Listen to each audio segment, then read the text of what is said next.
Shri Gurave Namaha. Shri Chaitanya Manovaram Sthapitam Yena Bhutale Swayam Rupa Kadamahyam Dadati Swapadantikam Vandeham Shri Gurun Shri Yutam Padakamalam Shri Gurun Vaishnavam Shri Rupam Sagrajatam Sahagana Raghunathanvitam Tam Sajivam Sadhvaitam Savadhutam Parijana Sahitam Shri Krishna Chaitanya Devam Shri Radha Krishna Padan Sahagana Shri Lalita Vishakanvitam Jai Rupa Sanatana Bhatta Raghunatha Shri Jiva Gopal Bhattadasa Raghunatha Vanchakalpatarobhyascha Kripa Sindhubhya Evacha Patitanam Pavanebhyo Vaishnavebhyo Namo Namaha Namo Mahavadanyaya Krishna Prema Pradayate Krishnaya Krishna Chaitanya Namne Gauratvishe Namaha Panchatattvatmakam Krishnam Bhaktarupa Swarupakam Bhaktavataram Bhaktakyam Namami Bhaktashaktikam Namo Brahmanya Devaya Go Brahmana Hitaya Cha Jagadhitaya Krishnaya Govindaya Namo Namaha He Krishna Karuna Sindhu Dinabandhu Jagatpate Gopisha Gopika Kanta Radha Kanta Namastute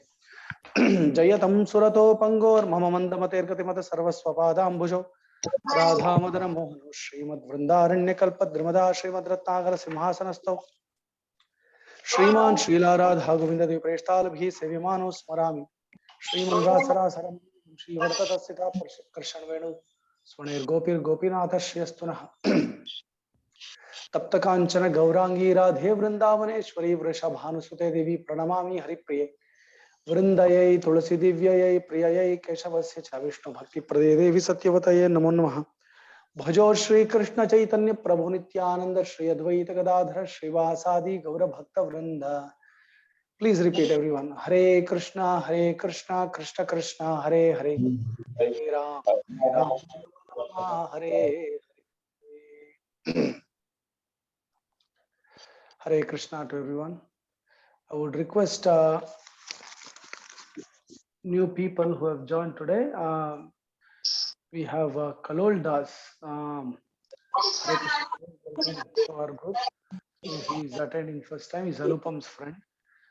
And Manjunath Prabhu, can you please mute from your end? And same, I would request Kalol Prabhu as well.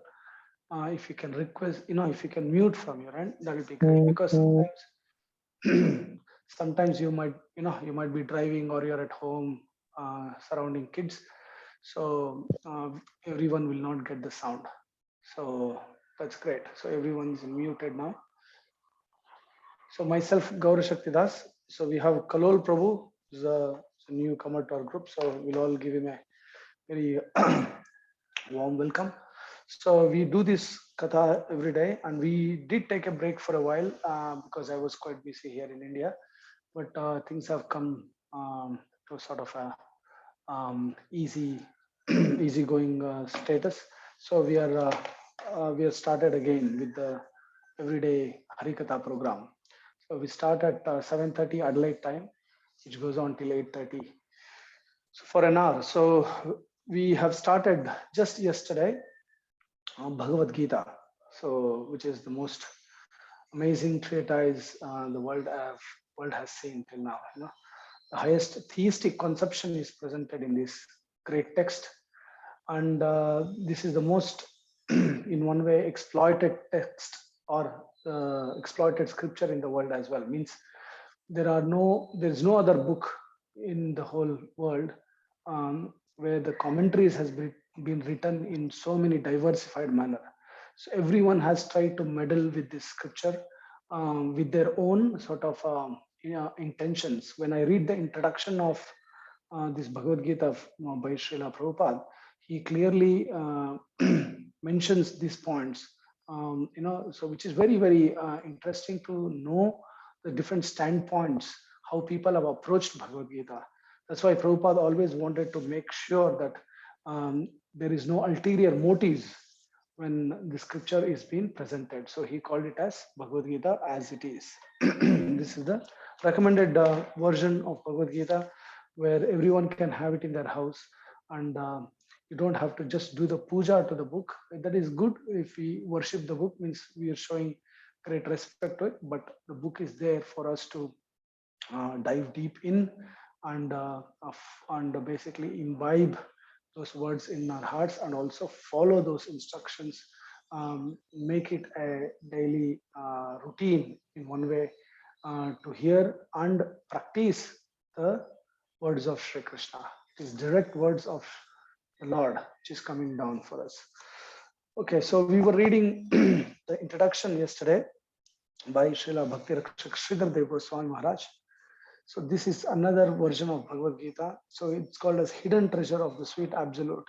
So we are trying to cover two Bhagavad Gita's commentaries together, which are in the line, but they both present very what do you say? Two different dimensions it gives. It's in the same line, but two different dimensions. So Bhagavad Gita, as it is from Srila Prabhupada, is giving us an insight with the words of Krishna directly, what we can understand. Whereas Sridhar Maharaj is trying to give us the hidden meaning of the few of the verses of Bhagavad Gita, which actually, let us not get confused. Both the Gitas are actually giving us the transcendental knowledge. Gita is the same, but it's just the commentary which Sridhar Maharaj has written is just taking us directly, connecting us to the Vrindavan platform, where it is directing us to the highest goal of our prospect is to serve Vrindavan Chandra in Vrindavan. That's what we were discussing yesterday. So I will continue with the introduction part of the hidden treasure of Sweet Absolute. So we had stopped here. The essential teachings of the Vedas and Upanishads of the Aryans is directly explained, and upon a little closer scrutiny, the gist of various non-Aryan doctrines may also be detected in the text. Within the purport of Sri Gita, we find that the purification of consciousness through wisdom arises from materially unmotivated performance of scripturally enjoined duties. Please pay attention. These words are very amazing. It's a bit deeper, but if we understand, it gives us so good understanding of what the speaker is talking about. He's saying, Sridhar Maharaj is saying, within the purport of Sri Gita, means within the understanding of Sri Gita. Purport means within the realm of understanding of Bhagavad Gita, we find that the purification of consciousness through wisdom arises from materially unmotivated performance of scripturally enjoined duties. Means there is no karma, there is no jnana, there is no yoga. All these things are discussed. Even though it is discussed in Bhagavad Gita, it is actually giving us unalloyed, means pure gold, which is called unalloyed. Unalloyed means there is no mix of any alloy. Pure gold is 24 karat. Likewise, Bhagavad Gita's conclusion, that's what he says here, the purification of consciousness through wisdom arises from materially unmotivated performance of scripturally enjoined duties, resulting in self-knowledge, absolute existential knowledge, or divine realization. Means it is taking us towards that self-realization. That is the basic goal of Bhagavad Gita, to bring us to the platform of second chapter itself establishes that Atma Tattva. So chapter 1 is pretty much more of discussing regarding, it gives us the Sainya Darshana, means it gives us the picture of what's happening in the battlefield. Who is the speaker? Who is the listener? And who is basically listening? Who is the speaker and who is listening? Actually, if you deeply look at it, Krishna is the speaker and Arjuna is listening, right? But in chapter 1, it is just giving us the out shell of the whole. They're laying the foundation there. They're basically preparing the main speaker to come on the stage. So who is speaking in the chapter 1? Dhritarashtra is asking Sanjaya what's actually happening in the battlefield. And Sanjaya answers as if the battlefield is in front of Dhritarashtra. So nicely it is being explained by Sanjaya, because he had the what do you call that is called Siddhi. So when someone has different kinds of capacities, capabilities, or some Shaktis you can call. So Siddhi is one of the power which you can acquire through sadhana. So he had that gift of visualizing, means he could see, it's like a telepathy. So he could see things which were happening afar, and uh, he could basically explain what exactly was in his vision, what he was seeing. So he is giving the clear picture to Dhritarashtra. One might argue, how is it possible? Like you're just making up stories. Irrespective of, this is the beauty of Bhagavad Gita. Please pay attention again.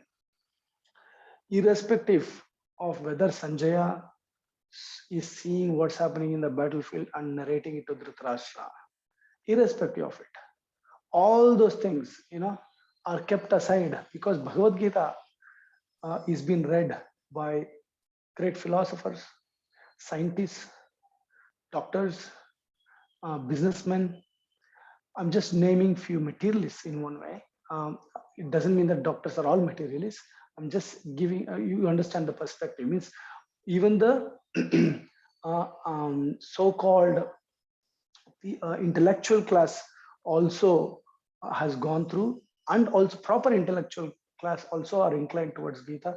Everyone, that's why I said most exploited text in the world is Bhagavad Gita, because everyone has tried to meddle with their own intention, how they want to approach. But even after attracting all kinds of people to its teachings, basically everyone who has approached Bhagavad Gita, means who have applauded Bhagavad Gita, saying that, oh, it's a great text, no doubt it's a great knowledge.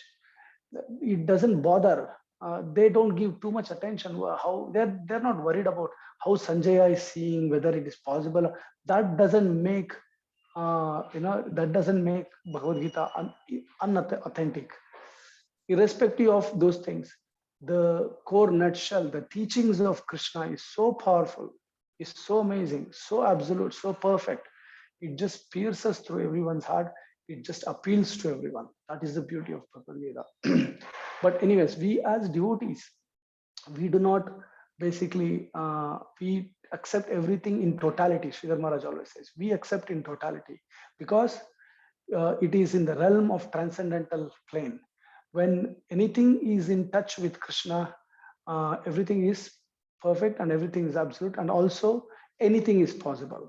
Anything is possible in Krishna's realm, in Krishna's plane, because such is the capacity of infinite. If something is not possible by infinite, then he is not infinite, right?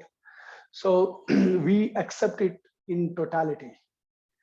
So we accept every Purana in one way, like all the Puranas, so many stories are there where it might be contradictory.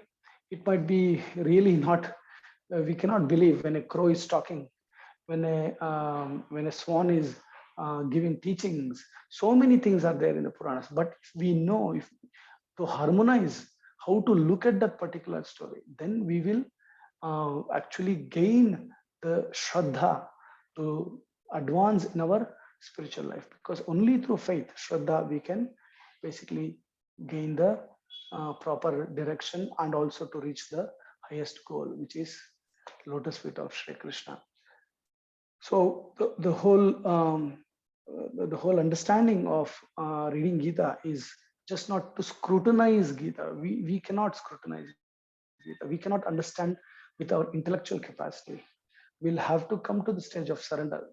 That's why Krishna, after giving all the information and instructions to Arjuna, he explains everything, and finally he says, Sarva dharmam parityajya mamekam sharanam vraja. Means he is actually saying that reject all motivated dharmas you are basically accepting. Motivate dharmas means he's not talking about religions. He's talking about anything which is leading you to your own self-interest. Reject everything. Whatever is pushing you to come to me, sarva dharmam parityajya mamekam sharanam vraja. So the real dharma is to surrender to Krishna. So if that is forgotten, and if any teachings is being taken so that Krishna is forgotten, or Krishna is taken only partially, surrender means what? Full surrender, Atmanivedanam, fully giving to him. So means like a slave, who slavery in this world is looked down.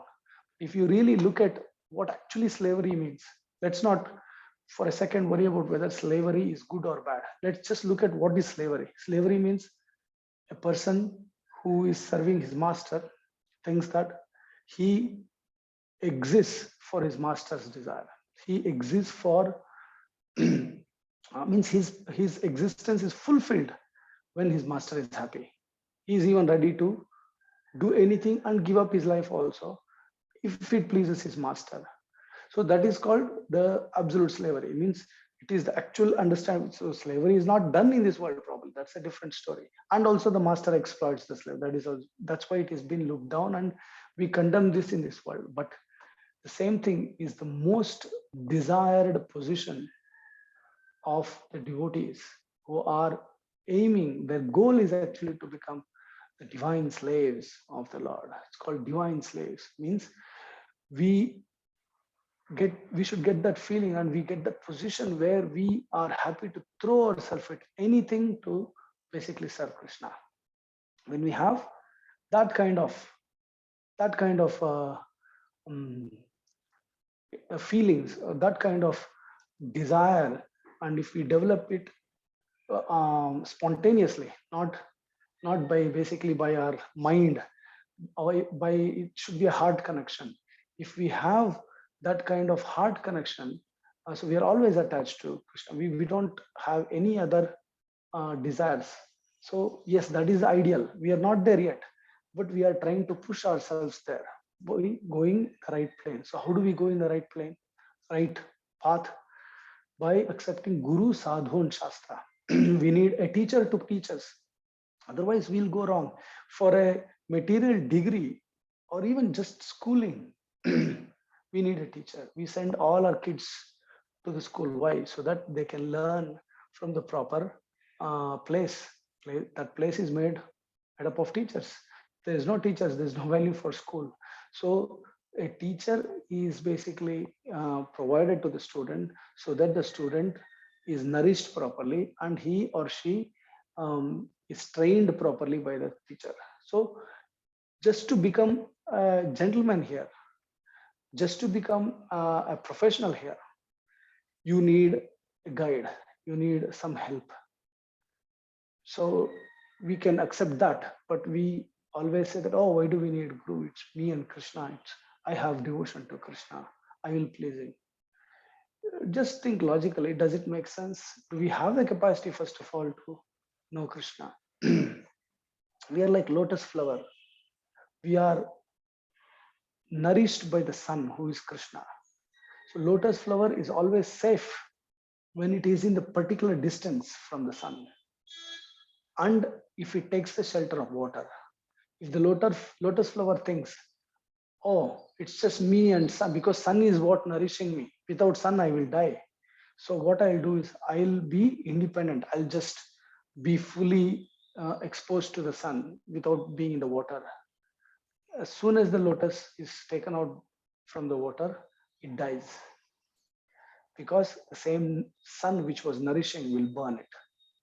What if the lotus thinks to go closer to sun, thinking that, oh, it's just me and sun, so I can just go closer so that I can serve better? That is also foolish. So we have to remain distant. Means we should think that I don't have the capacity to serve Krishna. He is unlimited. I am infinitesimal. He is infinite. How can the finite completely serve infinite? It means there is no comparison there, because his size, his quality and quantity both are basically very, very insignificant in front of the Lord. But yet there is a plane where Krishna takes the service from that infinitesimal, from that finite being, where the finite is fully satisfied and Krishna is also fully satisfied by giving him that service. He comes down to that plane. He gives himself fully to that finite, it's very insignificant soul. He gives that service. That is the plane of Vrindavan, where he becomes his child, he becomes his friend, he becomes his, he becomes his lover. So there is different relationships, Shanta, Dasya, Sakya, Vatsalya, and Madhurya. So he can reciprocate the love accordingly. So that is called a Prakrita plane. So we see those things here also in Prakrita plane, but it is all perverted reflection of that plane. So everything exists there, what we experience here, but it's in the pure form. Here it is not in the pure form, it is adulterated. So we need a particular teacher to guide us in a proper direction, and we need, along with the teacher, if we can get some shastra, means some manual. Teacher is there, teacher is teaching, but sometimes we are not always. If we have a guru who is properly situated in that plane, means I would say guru means Sadguru. If we get the shelter of Sadguru, actually there is no need of anything else. Everything is revealed by serving Sri Guru, because he knows how to train. You might have seen in your own lives, one might not be going and gathering all the information from so many places. If he sincerely is with a particular guru, he will so nicely be groomed. There will be no spots in him, because the training is pakka. So you don't have to worry about anything. You know for the fact, oh, if I leave my son with him, my daughter with him, she will learn everything, or she will become a gentleman, because his teacher is like that. He will mercifully um, implant all the proper right knowledge in him. So in fact, he plants the Shraddha in him, and he helps that Shraddha to grow. Only through Shraddha we can approach that plane, higher plane. So, but unfortunately, we are all not that fortunate we to have the Guru always looking looking at us and correcting us and teaching us. So it is been recommended that we associate with sadhus, means different devotees who are in the same consciousness, who are in the same plane. Same plane means we call that as sampradaya, because generally in sampradaya we don't change the line of thought. It is in the same line of thought, so that we are not confused. So we associate with like-minded sadhus. That's called like-minded sadhus. Like-minded means, oh, whom I like. It's not like-mindedness. Oh, where he and me will think in the same way. Yes, it is true, but if he, not from the mundane perspective. Mundane friends are different, but when we are doing sadhu sangha, he might have not be in line with anything which I do in mundane world. He might even hate what I do in this mundane world, means my job, my hobbies, or whatever it is. But we might become like-minded if he is in the same line of thought, if he has the same angle of vision. That is called siddhanta. So the conception, in one word, it is called conception. If he has the same conception, when we come in connection with that kind of sadhus, then we feel our heart gets connected. Oh, we are in the same line of thought. We might be different materially, but from the spiritual perspective, even materially, we are different and also have defects also. We will be having defects. Both of us, we might have a lot of defects, physically, mentally. So many aspects are there in this material world. So many things make us what we are. So these things are all defective. So we will be defective. So we cannot judge, oh, okay, he has so many defects, so he might not be in the right path. No, I might have a lot of defects materially, but I have my prayojana, the goal, which is set very high, which is a man is judged by his ideal. Always it said, man is judged by his ideal. So my ideal is perfect, and my goal means my sadhana, means my path which I have taken is also perfect. The path which I'm taken is taking me to that highest ideal. I'll tell you a small story. A group of devotees approached Srila Sridhar Maharaj. So very great personality in our line. So which you all know. I've always quote Sridhar Maharaj. So I'll just show a picture of him as well, so you can have, all of you can have a glimpse of his picture. You can have darshan of him. So he is Sridhar Maharaj. So he is god brother of Srila Prabhupada. He lived in Navadvip all his life. He did preach. He went out of Navadvip. He went to Vrindavan. He came to South. He lived in Madras for a while. So he preached all over India. And this personality once means he in his ripened age, he used to always give hours and hours of Harikatha to the great audience there, So most of his audience were all sannyasis. You can expect, good questions from them and great answers from him. One group of devotees, there were only few, they asked him, Maharaj, I know this question might, not make you very pleasant or happy, but still we want to ask you this question. I know you will give a very humble answer, but we are not expecting a sort of a makeover answer. We want the genuine thing which is in your heart. So he says, they ask him, have you seen Krishna? Have you seen Krishna? We know that it makes you uncomfortable by asking this question, because no devotee will say that I have seen Krishna. Actually, if someone comes outside and says, "Oh, I have seen Krishna, I'll show you Krishna," it is most of the cases it's bogus. So again, at the same time, if someone has seen, he will not even act that he is not seen. But because Krishna is unlimited, a devotee knows for the fact that I have not actually seen Krishna. There's more to see, no doubt in it. So Srila Sridhar Maharaj said, no, I have not seen Krishna. Then they said, no, Maharaj, I know you will give this answer. We all knew that. But it's only few devotees here. We actually want to know how will be that experience of seeing, because we know for the fact that you are a Paramahamsa. You would have definitely had darshan of Krishna. So can you please share your experience? Then Sridhar Maharaj again, he just smiles and says, I know what you want to extract from me. At the same time, I want to be genuine as well. So he says, I have not seen Krishna, but I know for the fact that I'm in the right path. So he said that without a doubt. So going in the right path is assured that you will get the result. So he is saying that if we are in the right path, that is the most glorious thing as well. We might not be yet there, but we are in the right track to reach there. So how do we find out that whether we are in the right track or not? It's difficult, right? Because we always feel that we are in the right track. Everyone feels the same. Any religion, the particular religion's follower will feel that his religion is the best, because he feels that, and he finds the connection and thinks that, that's why he is there in that. Otherwise, he would probably leave that and come out. There are few people, maybe in particular religion, where they're following just for the sake of, okay, if I leave, then they're more worried about their circumstances from it, like socially, and many other aspects are tied down. So they might be following, but their heart might be somewhere else.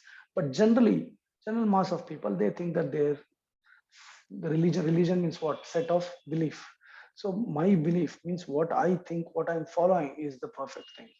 That is okay. That is not wrong to have. That's how everyone should feel.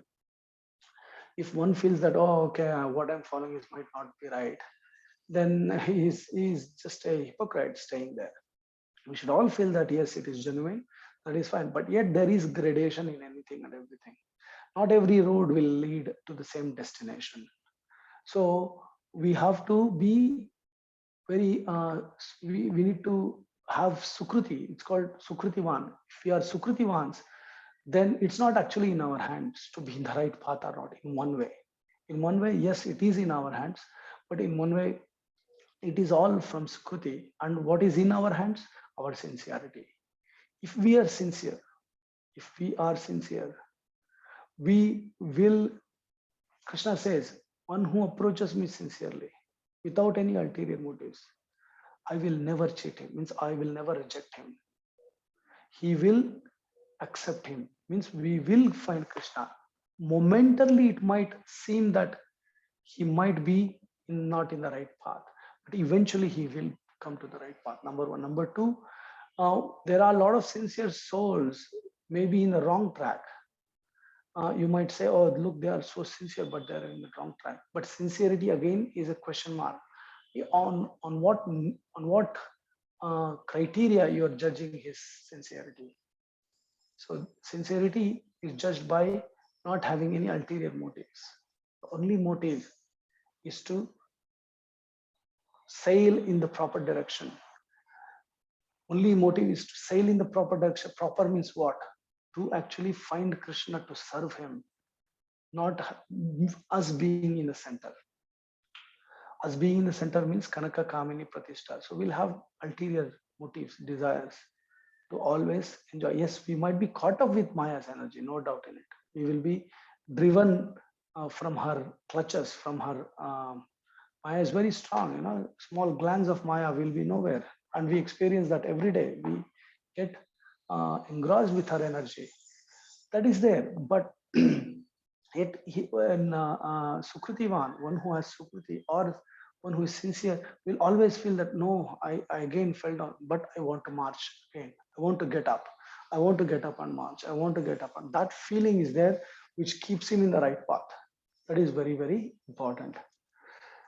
So we covered three aspects here: Guru, Sadhu, and then if we don't find Guru and Sadhu, we actually come to the aid of Shastra.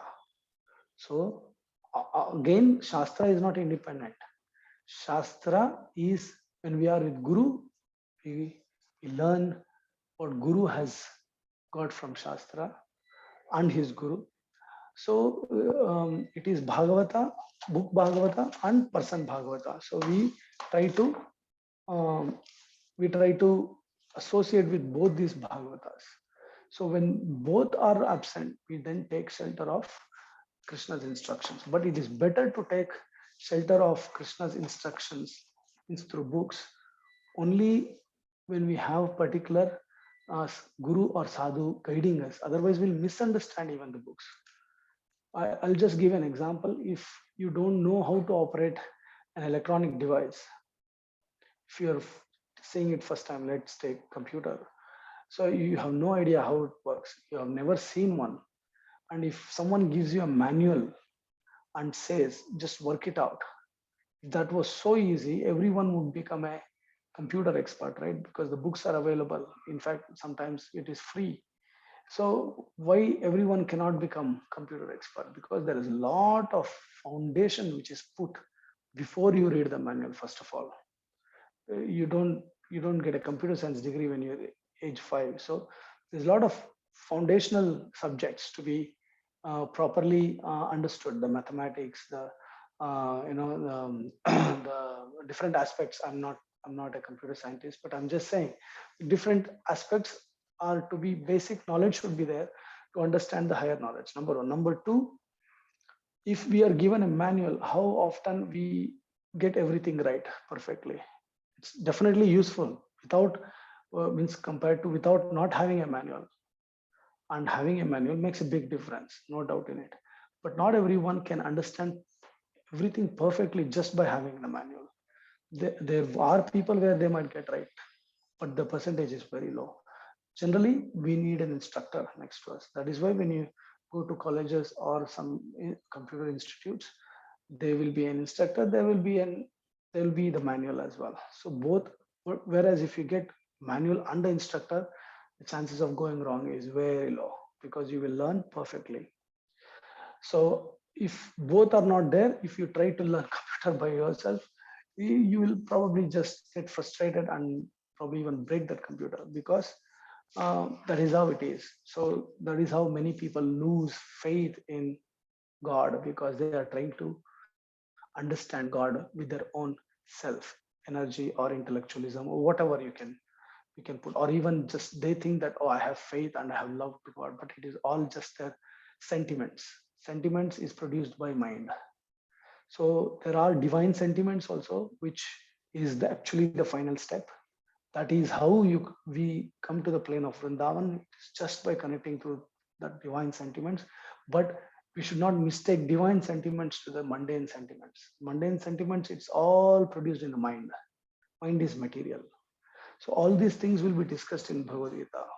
Everything in detail, who we are, how many layers are there in this material world? What are panchabhutas? What are karmendriyas? What are gnanendriyas? How this material world is made up of? What is the nature of this world? Sattva, rajas, tamas, three gunas, how they drive us crazy, how they keep us binded here.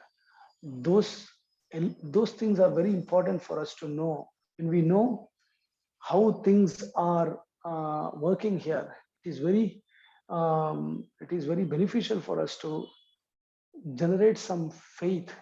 Everything is leading us towards generating faith. That's knowledge is not independent. When knowledge is supportive to bhakti, knowledge has some, it has its importance and place. Knowledge by itself has no place.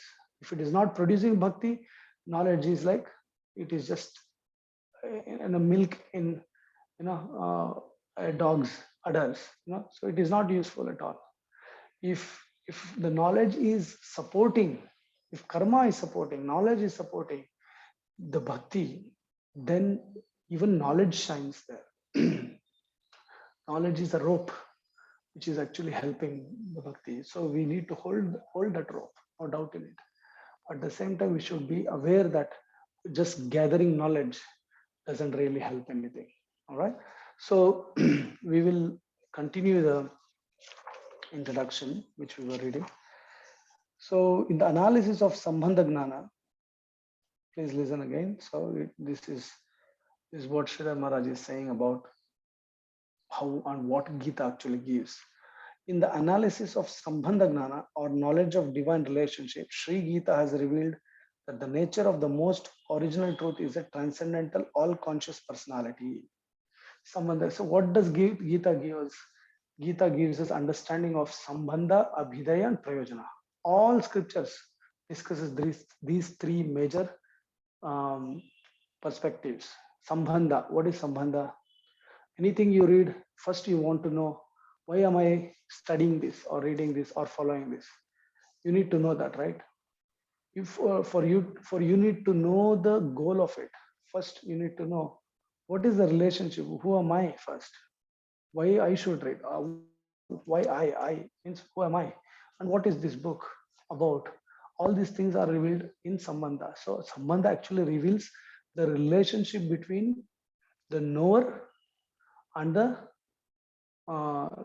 super subjective realm, means the spiritual plane. So Krishna. So here it is said that Gita has revealed that the nature of the most original truth is a transcendental, all-conscious personality. Actually, Bhagavad Gita is revealing that the most original truth, reality, the original truth is actually a personality, means it is revealing Krishna. Gita's main objective, Gita's main goal is to basically show us Krishna.